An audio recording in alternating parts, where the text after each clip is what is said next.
Alright, we're going to do a little garage door durability test. Let's see what happens here. See what these babies can handle.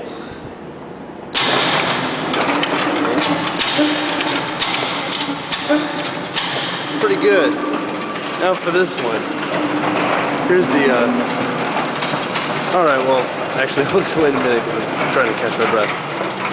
These are equipped with either a chain, you can activate it or open it using the chain. Looks like this one's kind of thrown off the rocker there. I'm not quite sure what happened to that. But here's a release lever. What does it say here? It says, do not pull cables when operator motor is running. Okay.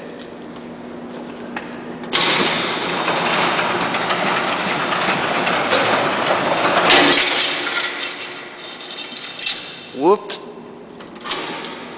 Let's try that again. Whoops.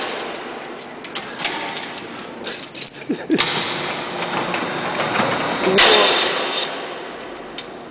Probably not very good for it.